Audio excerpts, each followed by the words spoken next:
Tell us about a multifamily deal if you can. Just purchase price. So what was like a general rehab number that you had estimated for the project? And I have three different multifamily deals I talked about right now that Ooh, I've let's bought. talk But about it. like there's 18 units I bought basically a year ago for 4.6 million. It appraised day one at $5.76 million at a 6.8 cap. So I had over $1 million in equity the day I bought it. And the reason no one wanted this was because 17 of the 18 units had housing choice voucher tenants in place and no one wanted to deal with Section 8. But I saw potential because 3 of the 7 people, their voucher size did not equal the bedroom count. So if you're going to go in and buy units, have your rent roll spreadsheet or whatever, right? Add a column to it, add 2 columns, housing authority. So you know what the payment standard is. And also you need to know what the voucher size is of the tenant. Because if a tenant has a 1-bedroom voucher and they're living in a 3-bedroom, you can't raise rent to 3-bedroom payment standard. You can raise rent to 1 bedroom because that's what their voucher size is. So in 90 days when I bought that property, I was able to increase rents from 43,800 to 56,258, and no one moved out. What? I increased my NOI by just about $150,000, and in a 6.8 cap, that's another $2.2 million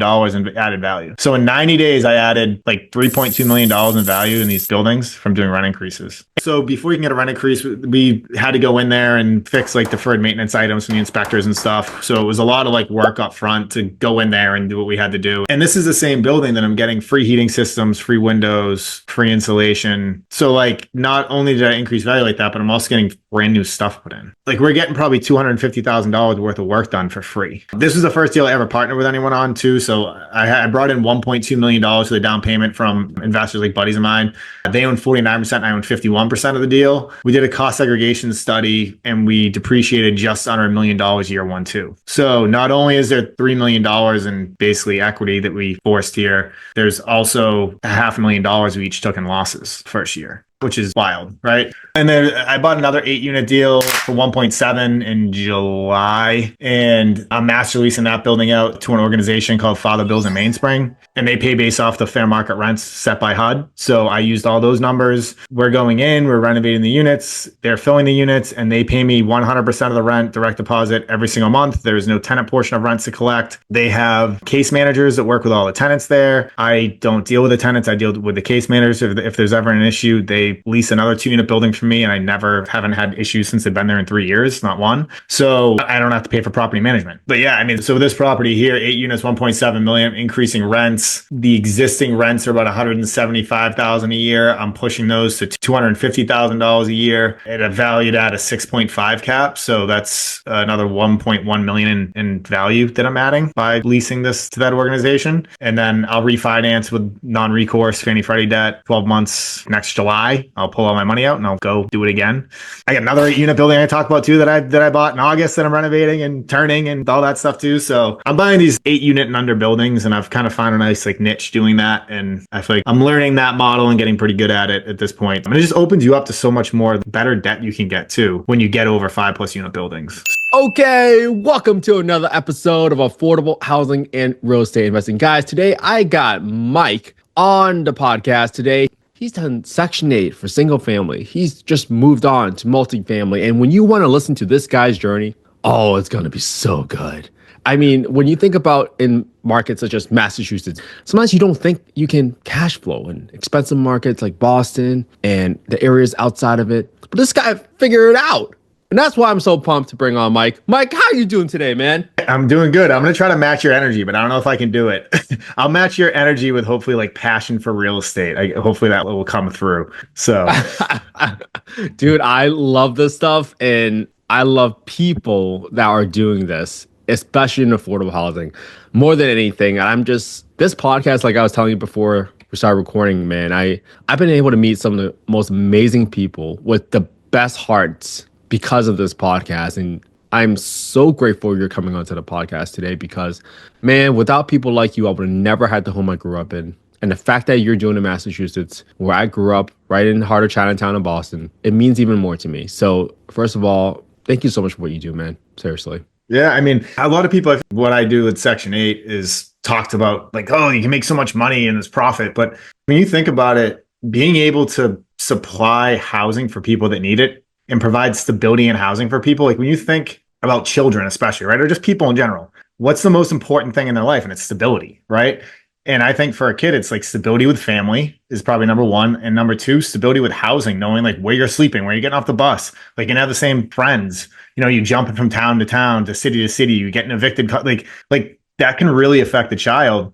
And the fact that like all these kids get to make memories of my properties is like one of the coolest parts about what I do. So, and kind of tying into what you said, right? Like that's a huge part of this business and makes you feel good about investing and providing this type of housing. So, Well, I mean, dude, the amount of people that you're helping, and I always think about this from the perspective of using your words, stability, right? And we're trying to provide housing for the kid that cures cancer next, right? That kid probably needs a home to grow up in first. And I'm so glad that between you, myself, all the other guests on the podcast, all the other people in affordable housing, that's how we exponentially increase our impact. Because someone's going to listen to this podcast today, Mike, and they're going to relate to your story, Mike, and they're going to say, man, I can take the same first step that Mike did. I can learn something from Mike. And that's what's going to take to impact so many more lives. So, man, let's just take a step back a little bit.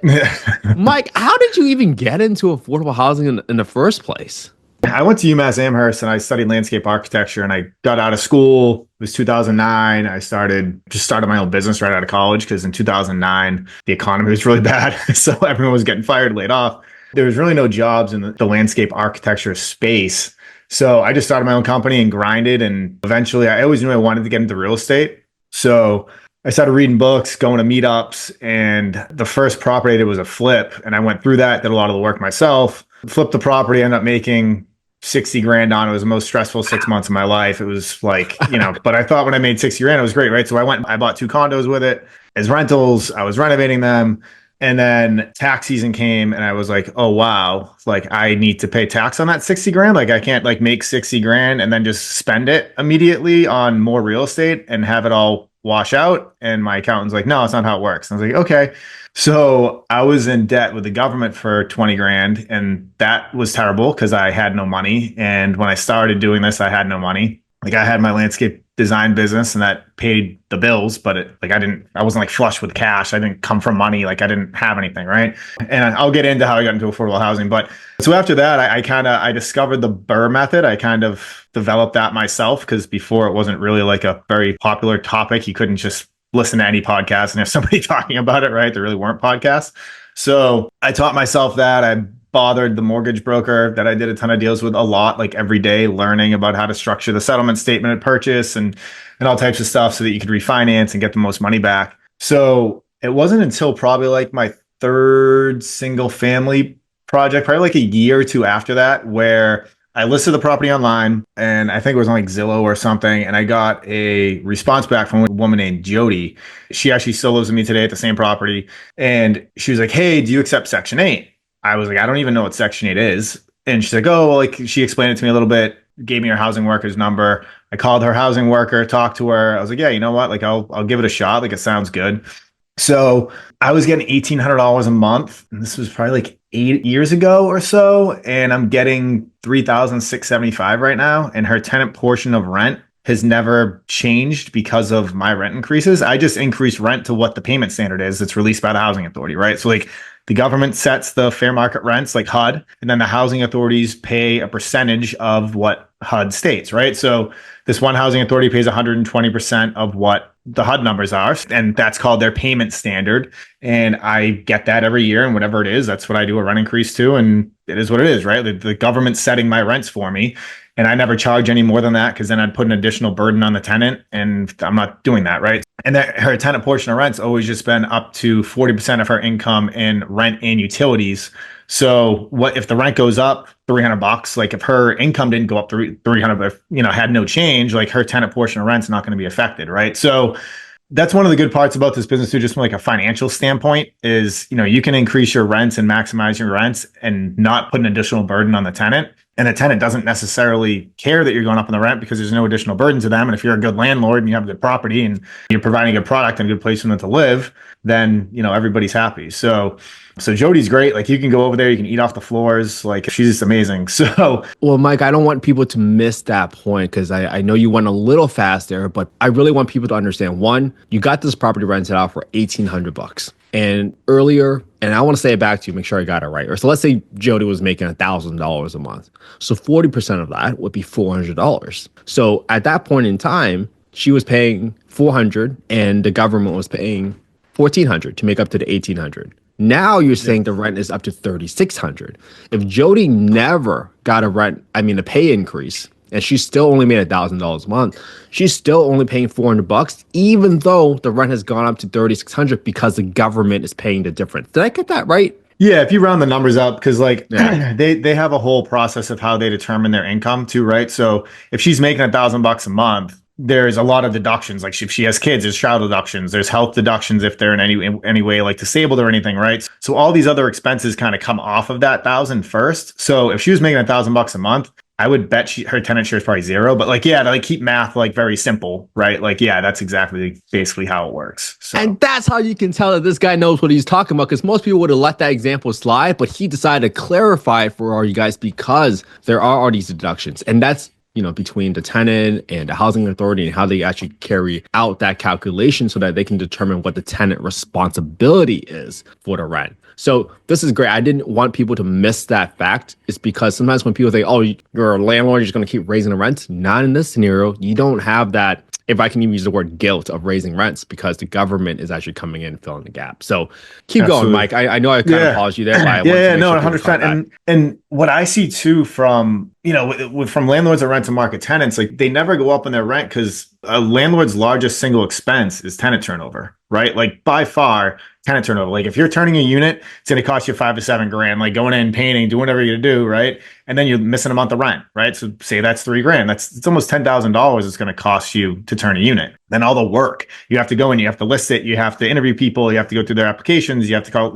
There's that whole process. So if you can maximize your rents and not have your tenants move out, you're maximizing revenue, to the extreme, right? So, and like I'm buying properties right now from landlords who have owned for 30 years and they're getting paid like $1,200 a month in rent. It's like just crazy. And it's because they've just never, they don't have a mortgage. It's, they're going through and that's kind of really where my delta is on how I'm finding a spread and how I'm finding deals. I'm happy to go through a bunch of them with you too, whenever you want to get into it. But yeah, like for me, knowing what the payment standard is, the payment standard too, just to clarify, if anyone goes and looks it up, or like if you go on HUD and you see what the fair market rent is, that's the gross amount of rent that the housing authority can pay you if you include all utilities, like everything. So you also need to find what's called the utility allowances, and you need to deduct that from either the fair market rent or the payment standard really is what you want from the housing authority because that's what they're going to pay you.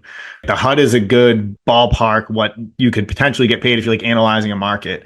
But once you find an area where you want to invest, you have to look up the housing authorities, reach out to them, get the payment standard, get the utility allowances, and actually you can see what they'll pay for a studio, 1 bedroom, 2 bedroom, 3 bedroom, 4 bedroom, whatever. So that's how you'll calculate what the gross amount of rent will be. And I don't even know how I got into that. I got sidetracked and just kind of rambled. Because that's a great point. No, that wasn't rambling, because a lot of people sometimes they make that mistake. They look up the HUD FMR and they're like, oh, this is the rent I'm going to get.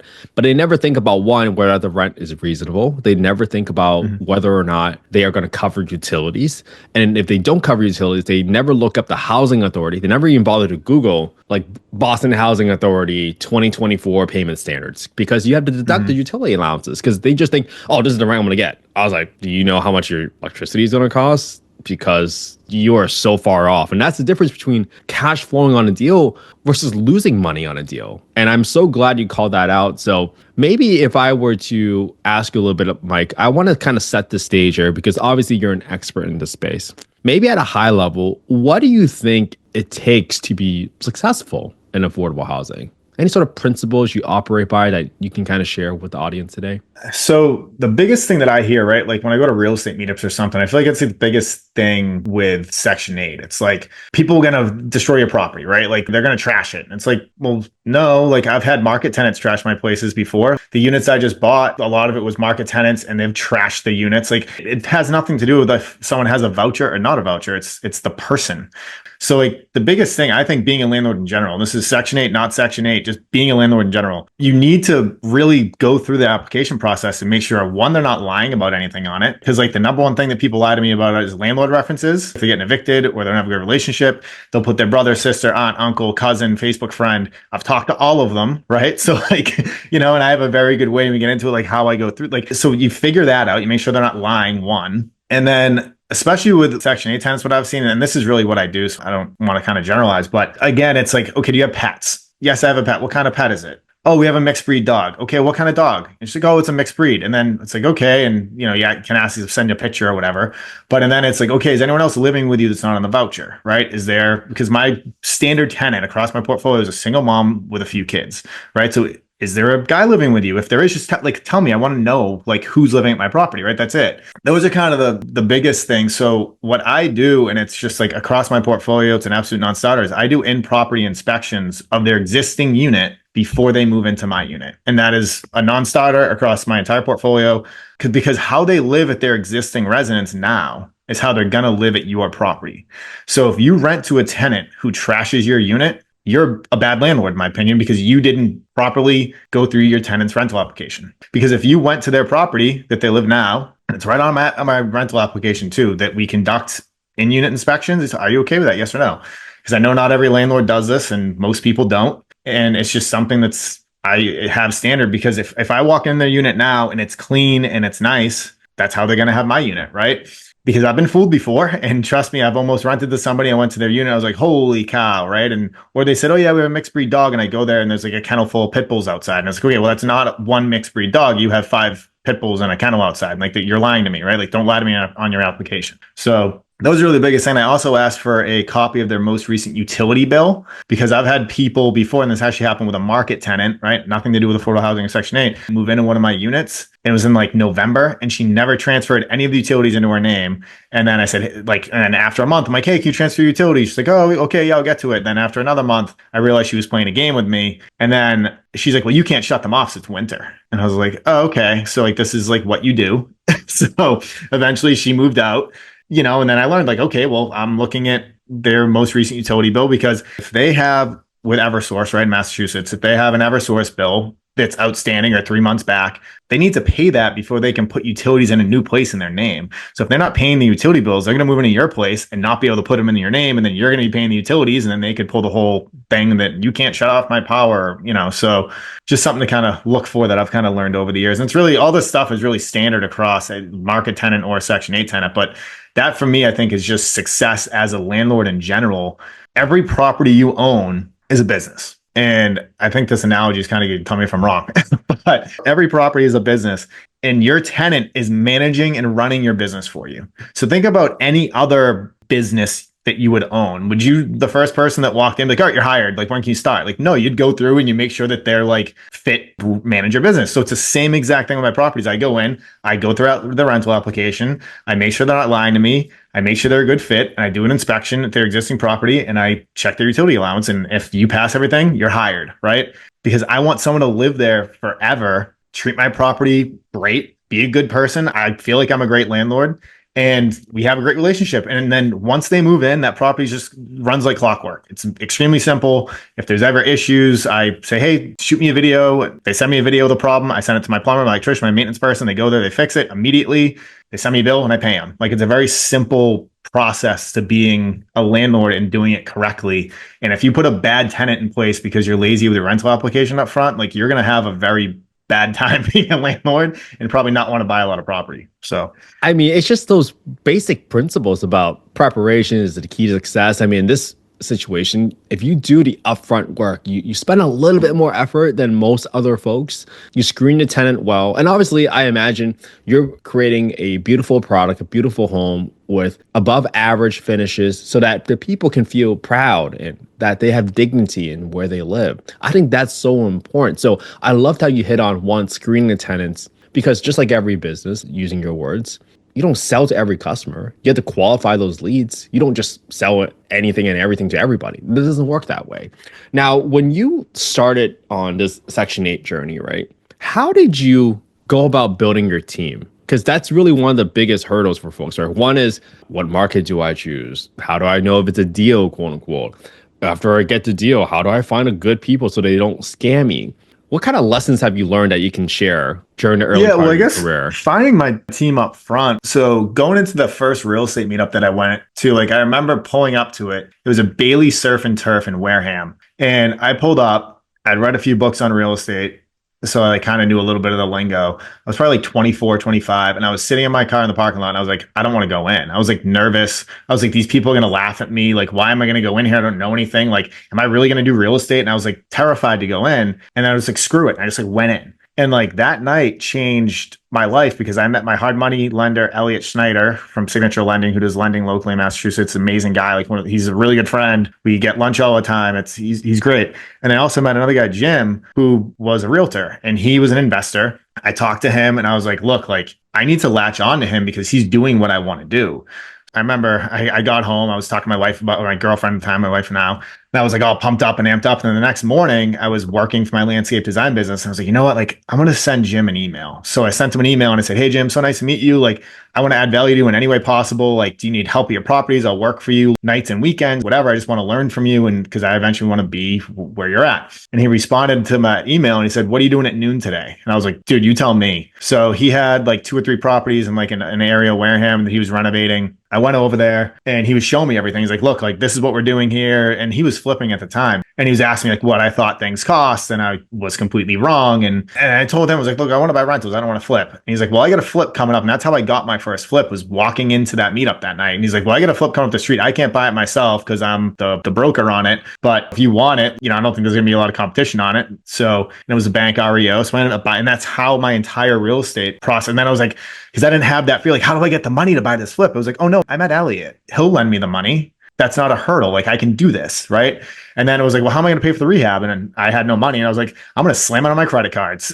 So like I maxed out on my credit cards. I got a Home Depot card. I was doing whatever I could and scrambling. So I built my team very quickly just by going into that first meetup. Like I had the agent that kind of knew what I was looking for, that I built a really good relationship with. It came to my wedding.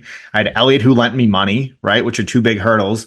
And then I was like, okay, who are my contractors? And trust me, like I did a lot of the work at these properties myself because I didn't have money. So I'd get up at 5, go to the gym. I'd work for my landscape design business from 7 to 3, 5, whenever I was done. And I'd work whatever property I'd going from 5 to 10 at night. And I would do that 5 days a week. And on weekends, I'd be there. Like I was there every single day till it was done because I needed to save money. Like I had nothing. And then I'd pay certain people, like an electrician, a plumber, like things I couldn't try to learn to do, I would pay to do. And then as I started going, like I started finding contractors, finding people I could trust. And then all of a sudden they weren't trustworthy. So then I had to find new people. So like you burn through contractors. And at this point now, like I have a great electrician, I have a great plumber. I just brought my brother on as my maintenance manager, which is great because I invest in Massachusetts. I live in Jupiter, Florida now. I moved down there 2 years ago. So now like he's my eyes and ears. We talk every day. Like I'm renovating 16 units. Like he's there. He's being basically like what I used to do, he's doing now. And he's also doing a lot of the work there, which is great. And then I brought on a property manager who actually worked at the housing authority for like 7 or 8 years, managed 1,000 tenants there, right? Like you don't realize how all the people that work at the housing authorities, they're managing so many people and they get yelled at all day long. They're getting underpaid for what they do. They're working a lot of hours and they get yelled at all day. So so she was like, I want out. Like, so she actually came over and she's managing my property. She knows Section 8 very well. And so I spent a lot of time over the past like year or so, really trying to work with my brother and her to kind of let them know my processes. And it's starting to work really well now.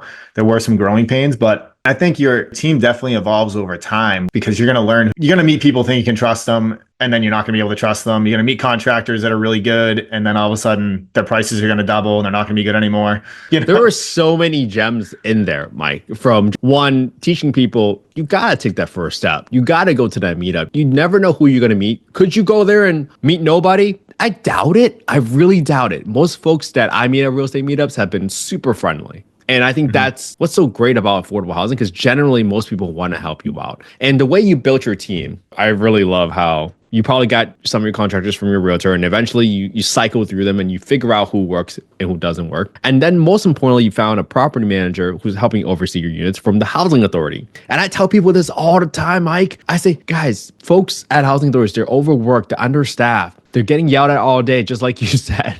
Can you just be the kind voice in their day? Thank them for what they're doing, because I think that will probably separate you. Simple things like that go so far. So when it comes to contractors, right, I know I get a lot of questions about this stuff, Mike. So, how did you know you found a good plumber? This is meant to be a very broad question, but how do you know as a good plumber, and how did you know as a good electrician besides just price? What stood out to you like, okay, this guy is dependable? All right, I'll get there. But when you said, so the thing about the housing authority, so what I make sure I do every single year is I cater a lunch for the housing authority. So I bring them in food, I cater it, I bring it in, and every single year they tell me I'm the only person that ever thanks them. And it's just like wild, right? It's like, how is that even possible? So yeah, just speaking about that. But then it's pretty quick to tell if you have a bad contractor, right? Like I remember when I first got started, I had these two guys. They were both like alcoholics, and one of the guys would be like sleeping in his truck. Sometimes I'd show up and I was like, okay, like, well, this isn't working. So and then I'd go in and one of the guys would be working really hard doing a good job, and the other guy's in the truck, and I'm like, but I'm paying both of you guys. So like, I'm really paying, instead of paying each like 59, I'm really paying the one good guy 100, and I'd rather just find someone else who's not like that and easier to deal with, right? It's like you learn pretty quickly who's not good, and you kind of go through people. How do you know someone's a good electrician? Because they show up when they say they're going to show up, they have reasonable prices, and they do a good job. And that's it. It's so simple now. Like my electrician and my plumber have been working for me for a while. They're definitely not cheap at all. But at the stage I'm at now, like I just want, if a tenant texts me or calls me or whatever, and they say, hey, Mike, my hot water heater went out. All right, cool. Send me a video. They'll send me a video so I can see, okay, is this a plumber or electrician thing? Normally it's a plumber. I'll send the video of my plumber and he's there in like a couple hours, right? And it's like, that's how you know you have a good plumber, is because when you say jump, they ask how high and they go and do it. And is my plumber 20% overpriced? Probably. But at the end of the day, he's getting things done for me efficiently, because what I don't want to happen is for me to text that video to a plumber, think they're handling it. Like, oh yeah, I'll be out there. I'll schedule the tenant tomorrow, and then never show up. And then my tenant calls me 3 days later and they're yelling at me. They still don't have hot water. Where's the plumber? And it's like, no, like that's not how I operate my business. So I'd rather pay someone 20% more to get it done, and then I can trust and to take something off of my shoulders, than trying to find the cheapest price, but then having to micromanage every detail and then follow up and make sure they're doing it. And then like, it's not worth a couple $100s to me anymore at the stage that I'm at. It probably was when I first started, because I was scraping together pennies to pay people, right? But now I just want my business to run efficiently and my tenants to get taken care of, and pretty much it. So. And that's what Mike just did for all of you guys. He just shaved like years of learning curve off of you, because it does sound so simple, but you have to go through the trials and the tribulations of people like ghosting you. I've had that happen before. And then that's when you start to value certainty, right? We talk about, do they show up on time? Did they do what they say they were going to do? Man, that is unfortunately not that common, because if you understand it, if they're a really busy contractor, chances are they might be really busy with jobs, and depending on how important the relationship is with you, I mean, those are just hard to find. It's always a balance with these things. So you got to make sure you follow and take care of the people. The comment that you made about catering to the housing authority, could that cost you a couple $100? Yeah, but you know what? They're going to remember you. And when the next time you, for some reason, I don't know, fail a minor thing on a Section 8 inspection and you need to get someone else to reschedule, I know housing authorities that take 2 to 3 months to get an inspector back out to you again. Might you think that the $300 catered lunch might be at the process a little bit for you? 1,000%. Maybe. Yeah. And what I do too, so I have a list of every single person at the housing authority. And anytime I have a vacant unit coming up, I send it to them. I say, hi, everyone. I have this unit at this address, this move-in date. If you know anyone looking, let me know. Thank you so much, Mike. And then my phone starts ringing, right? And it's because I've built relationships with everyone there over time. And they know I'm a good landlord. They know I'm going to take care of the tenants. So I had an email the other day from a woman at a housing authority. She sent me over the HAP contract to sign. Within like 30 seconds, she got it back signed. And she wrote back and she was like, if only every landlord could be like you, my life would be so easy. And literally, I was like at my computer, I saw it come in. I clicked on it. I have like a signature thing in my PDF viewer. I clicked the button, it signed it, and I sent it back. And like, it came in, it went out. Like, it's easy for me. It took me 2 seconds. But everyone's not like me. You know what I mean? And like, they want people to be efficient with their paperwork and to get things in, because it just makes their life easier too. Because remember, they're managing 700, 1,000 people. And if they have 100 moves going on, or 50 moves, 20 moves, whatever they have, like that's a lot of paperwork. And unfortunately, housing authorities aren't the software they're using and the technology they're using probably isn't up to date. So they're probably still pushing a lot of paper and things aren't really that efficient. So for them, if I can make their life easier, they're going to be sending tenants my way before they send them to another landlord. And that's what I want. I want my vacant units filled as soon as possible to limit my vacancy. And I want good people, and according to HUD, a Section 8 tenant stays an average of 8.75 years in a rental, whereas a market tenant stays between 2 and 3. So like, I want a great tenant that's going to stay in my property 8.75 years on average, because it's going to limit my turnover and make my life easy, because I have like a really nice, amazing person to rent my property that is going to take care of it. So those are such great gems. I loved all the lessons that you shared so far, Mike. Let's get into some numbers really quick, because I think this is going to make things a little bit more real for folks, because someone coming in, they're new, like you did some of the work yourself. But for some folks that are new, they might say, man, how do I know I'm not getting ripped off? How do I know that, okay, I'm paying extra 20% for this person, even though they're dependable, but how do I know I'm not getting ripped off, right? Sometimes they're counting pennies, right? So just tell us a little bit about, what do you typically spend on a rehab? Do you go by kitchen, bathrooms? Do you go by roof, major items? Tell us a little bit about what do you typically spend on a rehab, and how do you actually go about estimating some of the rehab costs for your projects? So when I first started, I'd get the property under contract, and then I'd have the inspection period, and I would just bring every single one of my subs out and say, give me a price and I need it by tomorrow. And like, that's how I would do it. And then over time, you start learning, okay, I used to pay $250 a square for a roof, right? And a square is a 10 by 10 section of roof. So I'd be walking a property and be like, okay, that's 1, 2, 3, 4. It's a 20 square roof times 250, and I could ballpark, okay, how many windows need to be replaced? All right, I'm paying $500 a window install. And there's 20 windows. So like, and I could spit numbers out pretty quickly. Okay, a hot water heater, $1,500. Like, numbers now are a lot different. I wish I could still pay $250 a square for a rip and replace for a roof. Now it's like $500, $600. It's like wild.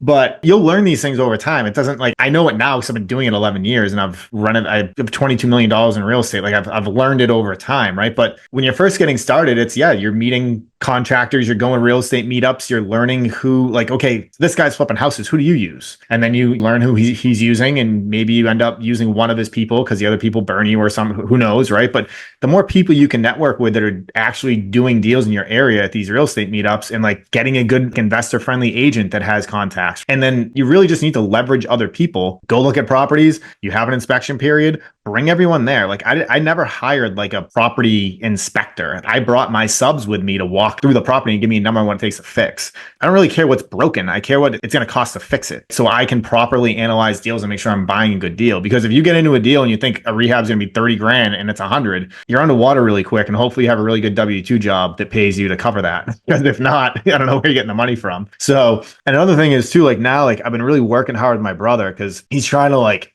save me the most money, right? Like, oh, well, he'll go into Home Depot and call me like, yeah, well, this one's $50, but I can get a better one for 75. I'm like, dude, why are you calling me? Just buy this one for $75. Like, what's, and a big thing too now is I used to put in like the cheapest bathroom vent fans. And it's like, no, we put in the most expensive bathroom vent fan that they have, because I don't want to put one in for 20 years and I want it to work, and I don't want black mold in the ceiling, period. I don't care if I spend $200 or $300 more on one item, because it's going to last me way longer, right? Like, I don't put hollow core doors in any of my buildings. I put solid core doors in, because hollow core doors at Home Depot are absolute trash. If you put a hollow core door at Home Depot, like, my 2-year-old could walk into it and it would break, right? They're garbage. They're all particle board on the side. But a hollow core door, my son could run into a million times full speed and he's not going to break it. And it costs you the same amount of money to paint that door. It costs you the same amount of money to hang that door. It costs the same amount of money for the hardware in that door. So really, you're paying $75 more for the door per door, right? So if you have a lot of doors, it adds up $100, $7,500. But all your other expenses are fixed basically on that door. So if you can just do it right the first time, you're not going to, like, because if I have a tenant that lives in my property for 10 years and they have kids and I use all hollow core Home Depot doors, I'm probably replacing 3 or 4 of them when they move out. Not any fault of their own, just because of my fault for putting them in the first place. And now I have to go pay $250 for a door. I have to repaint the door. I have to rehang the door. I get like, all your expenses just, like, how much did that door actually cost you, right? Like, those hollow core doors cost you way more money if you're going to own real estate over time. And these are all things that, like, obviously I've learned, right? Like, when you're first starting, you're trying to cut corners and just get it done as much as you can because you're broke, you have no money. That's why people are listening to this podcast with you, Mike, so that they learn these mistakes well in advance. I mean, the thing I use is, like, I always use high pressure flush toilets because I never get a clogged toilet to call. Yeah, are they $200 more for that toilet? But think about it. If you had to get a clogged toilet call, you had to send a plumber out. It's probably going to cost you $200. You might replace the toilet anyways for another $200. That's already $450. Just buy the nicer toilet now. And people forget, like, your principle of doing things right in the beginning. That's so important because they don't just think about money. They always forget about the value of their time. And think about when you get that clogged toilet call or that door that's been kicked in a little bit, that time and the energy that it just took away from you when we could have been spending that with our kids, that's so not worth it. And I really hope that people really take this recommendation from you to heart. Do it right up front, because when you learn later down the road and you're draining that energy and for some reason it puts you in a bad mood when you could have been spending the day at the park with your kid, man, that's so not worth it. And I really love that principle that you just shared with us, Mike. It's just so important. Yeah, and let me tell you too, the toilet's not going to get clogged Monday at noon. It's going to get clogged Friday at 8 p.m. That's when it's going to get clogged. Or on a holiday, right? Like I have properties on Cape Cod. I never get a call Tuesday at 5. I get a call July 5:30. Hey, I need an electrician and my electrician's off Cape. And it's like, oh, so he's got to sit in Cape traffic right now and go over there and then deal with traffic all weekend. Like, he couldn't call me Monday, right? Like it never works that way. So like do things right the first time, limit your maintenance calls. The top two things, if you're going to own rental properties, smoke detectors going off in the middle of the night is going to happen. How do you avoid that? Or how do you try to mitigate that? You put in 10-year sealed units, no batteries for people to take out, no chirping, like 10-year sealed units, period. Only put those in. Another thing is too, is my second most call was like ants.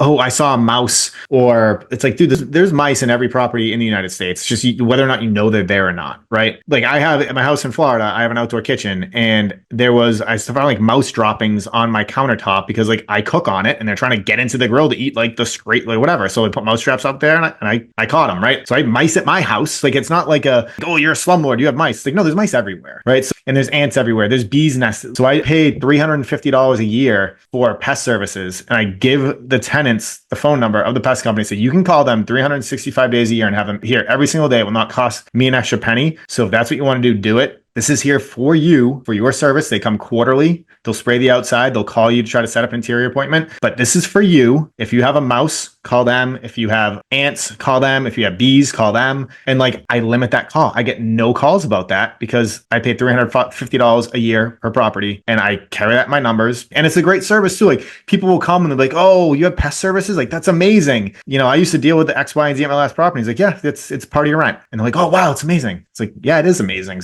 You're not going to call me Friday at 8 p.m. that there's a bee's nest or something. So, oh, that's such a win-win situation right there. One, the tenants, because they're going to compare to their other units that they've lived at. And when they say, oh, when I have a problem, I can just take care of it and my landlord's going to come through for me. What?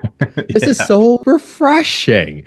And I think that goes back to your original point about keeping your tenant turnover low. You got to take care of these problems and provide them with a great experience. People always forget that it's about the customer experience in all businesses, including real estate. If they know that you're taking care of them, most likely people do reciprocate. They do take care of your home. That is just a natural human nature, really. So, Mike, I know we talked a lot about some of the services that you provide and how to save a little bit of money and where to overspend, not even overspend the right, where to invest your dollars so that you provide the best experience. Just so we can have some ranges, right? Like, what do you think like a typical bathroom remodel is costing you nowadays? And what is a typical kitchen remodel costing you nowadays? yeah, so kitchen's 10 grand, appliances 3 grand, bathrooms 10 grand. It depends on the bathroom, right? Like a lot of times if there's like an existing fiberglass unit in the tub that's like yellow or something, I'll paint it. There's companies that can come paint it. If there's white tiles in the shower, like I'll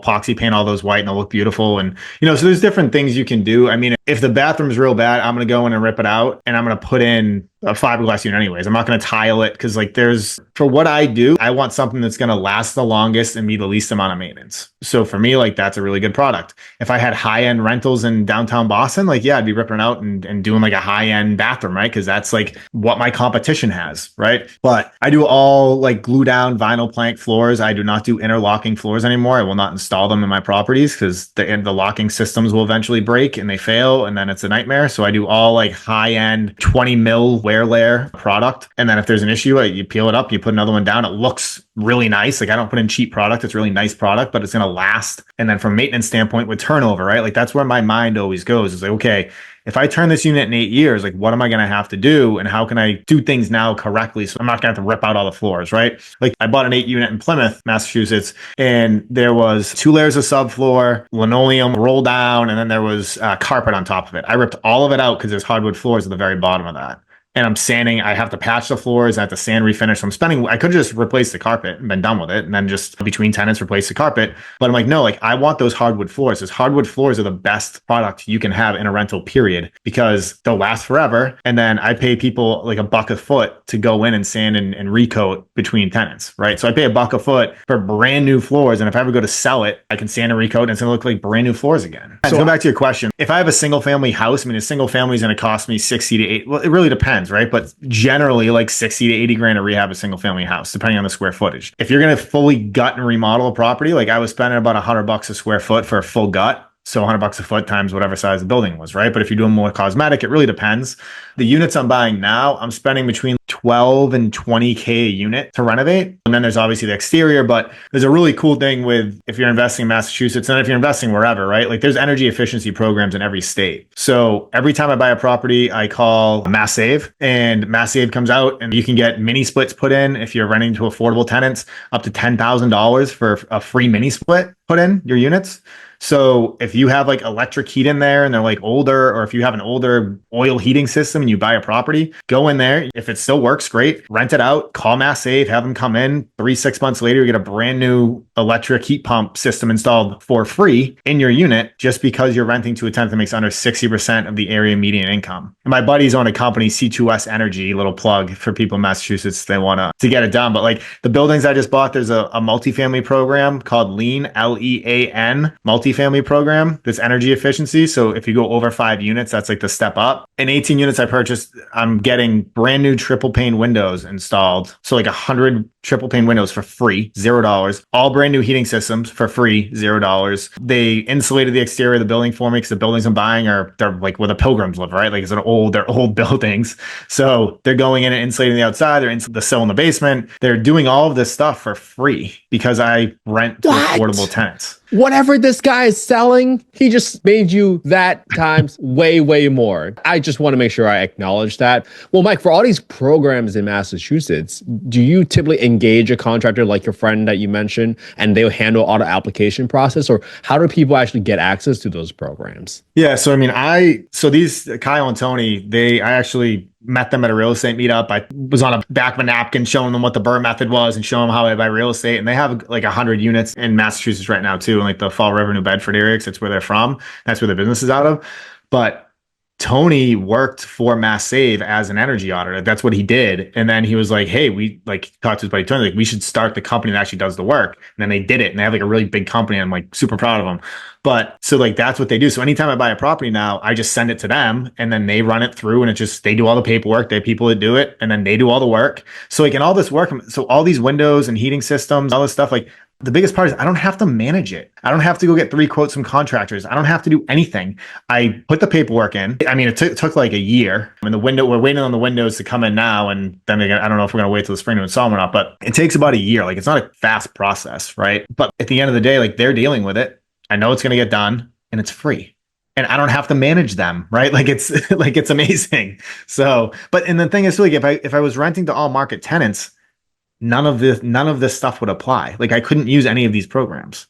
So like another added, so you're trying to tell me that my tenants are never really going to move. I'm going to have very little tenant turnover. I can maximize my rents every year without putting any additional burden on my tenant. I can provide housing for families and for children that need it the most to create stability. And I can get free stuff done at my properties. I just have to wait a little bit for it. Like, well, why aren't you doing this? I just can't. I don't know. Maybe I've just been doing it too long and that's my mentality, but you get all these additional bonuses and you're still making, I don't know. Well, I know why. So, I mean, let's debunk those myths, right? You just talked about Jody earlier, who's living with you for, man, 10 plus years, I'm guessing, right? Like 8 or 9 now. Yeah. I'd have to look up when our lease was, but yeah.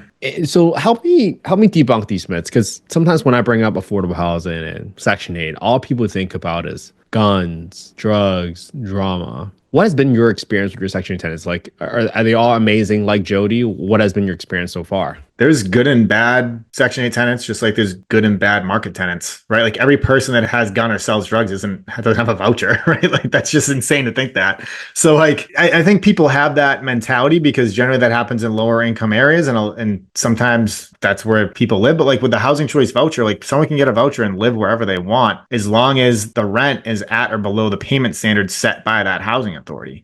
So like they can pick their own housing wherever they want. But like I've had good tenants, I've had bad tenants, Section 8 tenants and market tenants before, right? Like my worst Section 8 tenant, she just moved out. I rented her like 3 years ago. I was renovating 8 units. It was a 4-bedroom and I needed a tenant in there. And she was the first person that came through. I knew I shouldn't have rented to her. And I was like, you know what, whatever, just do it. Cause I was like so busy renovating the other units. I was like hemorrhaging money. I'm like, I just need someone in this unit, like whatever. And it was a huge mistake, right? Like I knew better, but that's why now I will not rent to somebody unless I do an in-unit inspection of their existing property because they absolutely trashed my unit. It was disgusting. They had a dog. There was like dog feces all over the floor. Like it was terrible. They had kids. Like it was like disgusting that they were living in that condition. But at the end of the day, it was my fault for putting them in there because I have tenants that live in that same complex that have vouchers who are amazing, who you can eat off the floors. So it's my fault. And it's not just because she has a voucher. Like you can find a market tenant that trashes your place. I had a tenant at another 8 unit I'm doing right now who moved out and like it was just as bad in there. And that was a market tenant. So like it's really just on you as a landlord to find good people by having good systems in place. I think I answered your question, but I don't know, just because someone doesn't have money doesn't make them a bad person. Like that doesn't correlate. Someone could make $1 million a year and be an absolutely terrible person. And someone who works as a receptionist at your dentist's office has a voucher. Like, are they a bad person because they're not the doctor? Because in Massachusetts too, in order to get a voucher, you have to be at 50% of the area median income. There's actually vouchers that you can be at 80% of the area median income. And if you look at that for a 3-person household, I think it's like, I have them somewhere, but it's like $70,000 or something that a person can make with a three-person household. So if you think of all the people that make $70,000, it's like 68 something, that make that or under, that's your tenant. How many people do you interact with on a daily basis to make under $68,000? And like I said, my standard tenant's a single mom with a few kids. So how many single moms with a few kids make over $70,000 a year, call it, working full time? Or like whatever, not to like generalize, but like just think about it. That's like the majority of the people you interact with on a daily basis, right? Is the woman who bags your groceries or is working the register at Stop and Shop, is that a bad person, right? I just feel like it's so, I want to say the right word here, but it's just like naive to think that just because someone has a voucher, they're a bad person or they're not good people or they're not good parents or they don't work, right? Like I was renting one of my properties to the manager of large hotel chain in the town. And I was like, you do what for work? She's like, I do this. I was like, oh, wow, cool. And then I was like, and she has a voucher, right? Like, so it's like, don't get me wrong. I have some people that don't work, right? But they're single moms with a couple kids and they don't work. And it's like, okay, well, I have 3 kids and I couldn't imagine if I wasn't here to support the family and like my wife had to work and take care of 3 kids and put them all in daycare. And so she could work and didn't have help with the family. And like, how do you survive? You know what I mean? So I don't know. No, I appreciate you, one, for being a little vulnerable and telling us about some of the bad experience you had from Section 8 and market rate tenants and how you learned from your mistake. And now you updated your standards, you updated your processes so you don't let that happen again. Because we're all going to be guilty of it, to be honest with you. At some point in time, you're going to be so busy and you're just going to, oh, let's just get that person in. And sometimes that's when you learn or you get reminded about why you had those processes or why you had that philosophy in the first place. And also the fact that you have 8 units and 1 unit turned out to be a poor, below subpar tenant, if you will, that you wish you could have taken that back. And that's okay. But again, that was 1 out of 8. And again, over the course of your career, that has been the minority, not the majority of your experience. And that's what I really want people to kind of take away from. You will have evictions. You will have problematic tenants and you will have problems with your units. But it's about, did you learn from Mike today about taking care of things in advance? Did you learn from Mike about how to take care of the relationship with your contracts, with your teams, and most importantly, with your tenants, so that when they have problems, you take care of it so that they feel valued? So, like, I love all of the principles that you outlined today. It's so good. Man, let's bring it all together. You have like a deal that you can share with us, maybe one on single family, one on multifamily, because then I really want people to understand, what does the deal look like to Mike? And what are the actual numbers associated with it? Yeah, for sure. So I'll give you a single family one here.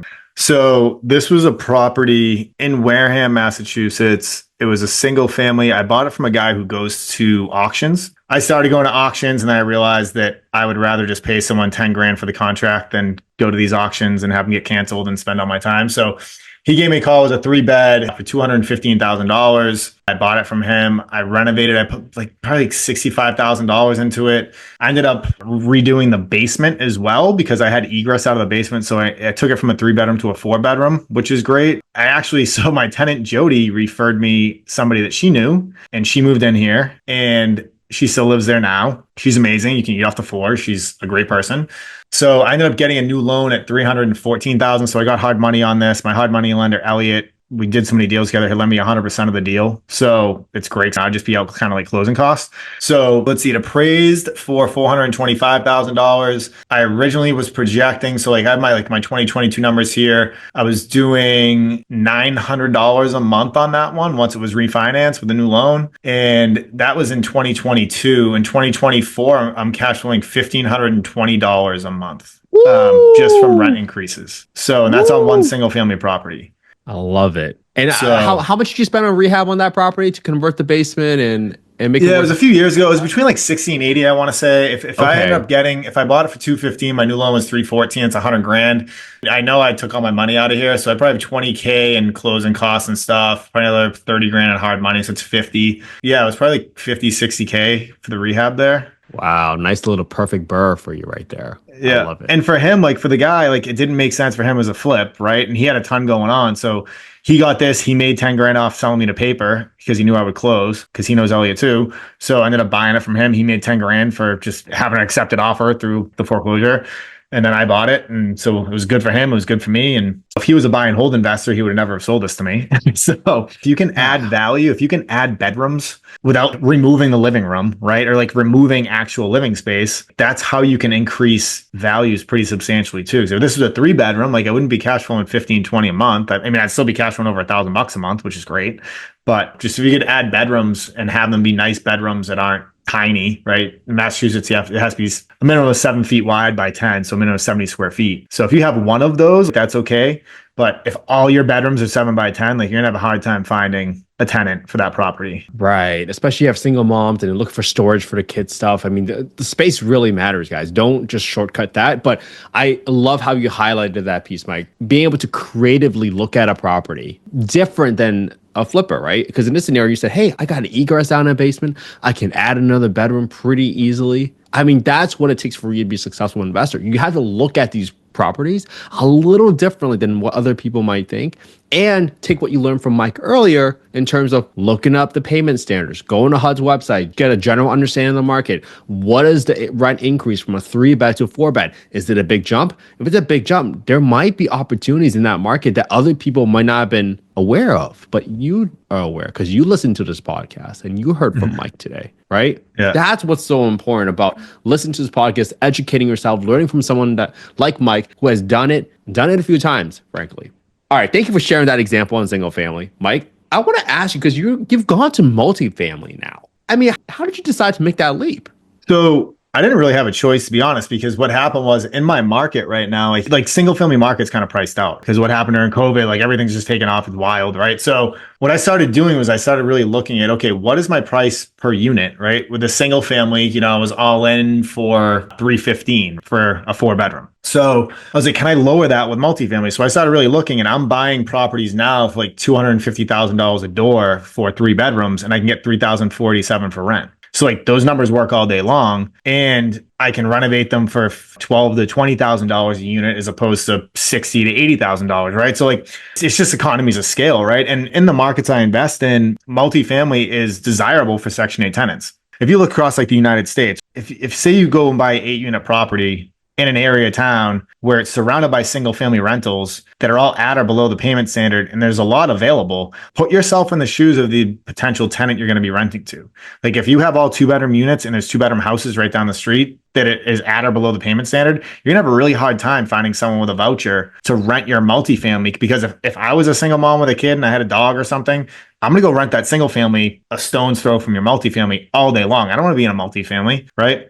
So like you really have to understand who your tenant is and if there's demand for what you're buying as a product. Because like the multifamily game in Massachusetts works great because you can't build or buy single family rentals anymore. Like it's impossible. You can't do it. And a lot of those investors who own those single family rentals have a ton of equity. And when their tenant moves out, they're selling it and they're cashing out, right? So that supply is going to continue to go down and down and down, and demand's only going up. So for me, I started getting into small multifamily and the numbers are way better. And I've been able to scale my portfolio so much faster. I mean, the down payment numbers are much higher, right? But you can take them down and do it creatively, bring in partners, whatever.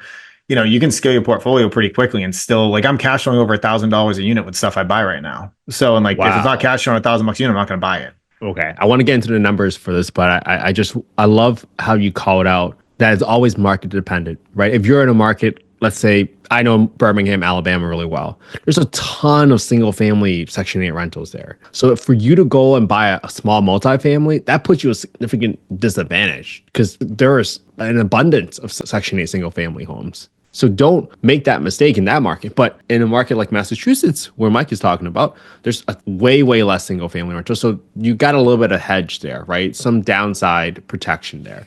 So Mike, tell us about a multifamily deal if you can. Just purchase price. I know you're still rehabbing it, right? So what was like a general rehab number that you had estimated for the project? Well, I mean, I have 3 different multifamily deals I talked about right now that I've bought, but like, I don't know I don't know how long you want me to go for, but so I'll try to go through quickly. You can stop me if I'm talking too fast, but there was 18 units I bought basically a year ago for 4.6 million.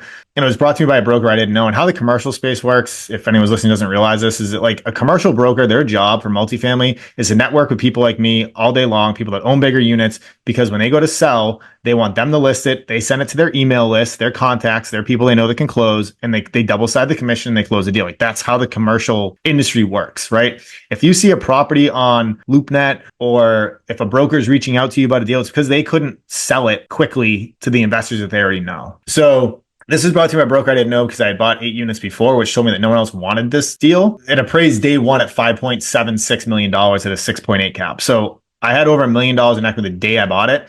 And the reason no one wanted this was because 17 of the 18 units had housing choice voucher tenants in place. And they just didn't want to deal with Section 8, right? But I saw potential because 3 of the 7 people, their voucher size did not equal the bedroom count. So if you're going to go in and buy units, the most important thing to do is, have your rent roll spreadsheet or whatever, right? Add a column to it, add 2 columns, housing authority. So you know what the payment standard is, so you can get that. And also you need to know what the voucher size is of the tenant. Because if a tenant has a 1-bedroom voucher and they're living in a 3-bedroom, you can't raise rent to 3-bedroom payment standard. You can raise rent to 1-bedroom because that's what their voucher size is.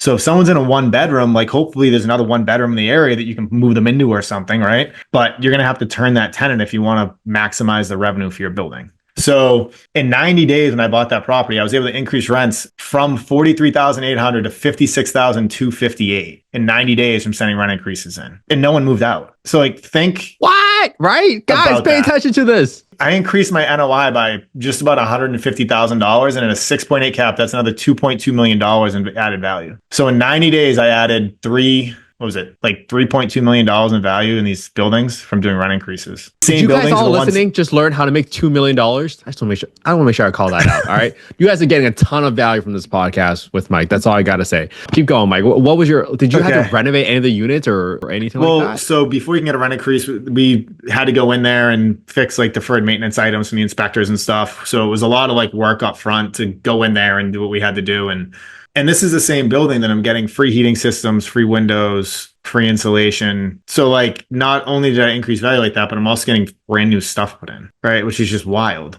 Like we're getting probably $250,000 worth of work done for free.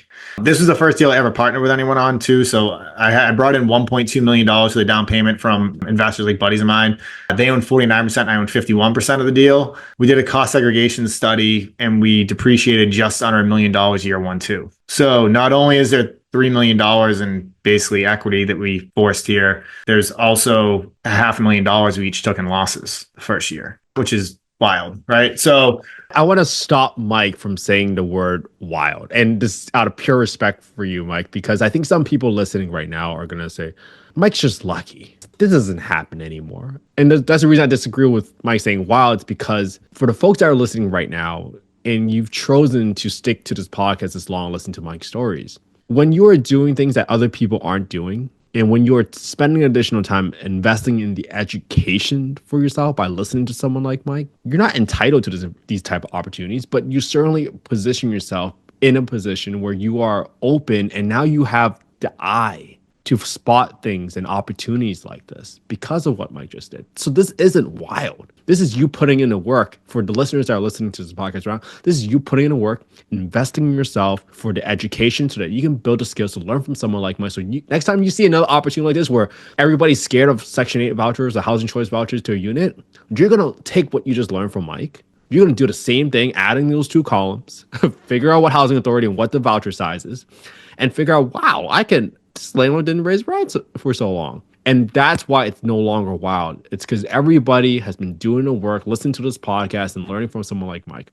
So, Mike, I didn't mean any disrespect. I just wanted to make sure that I address some of the mindset issues because I know I probably had that thought at some point in my career. Yeah, and people are probably thinking too, like, well, why didn't the other landlord raise rents before he sold the building? Or why didn't the broker raise rents before they listed the building? And it's like, well, because they don't know Section 8 like I do, apparently. Or the owner, he didn't have a mortgage on the properties. So like he was just in cruise control mode, right? He owned the properties for a while, like he was making his money. He eventually wanted to sell them and move on, and he didn't care, right? And that's what I find, and that's where I'm able to buy deals and add value. Because I'm buying from landlords who've owned for a while, who they don't care to maximize their revenue every year. They're just, things are on cruise control. They're living good. Like they don't care. And then I come in, I buy it, I increase rents.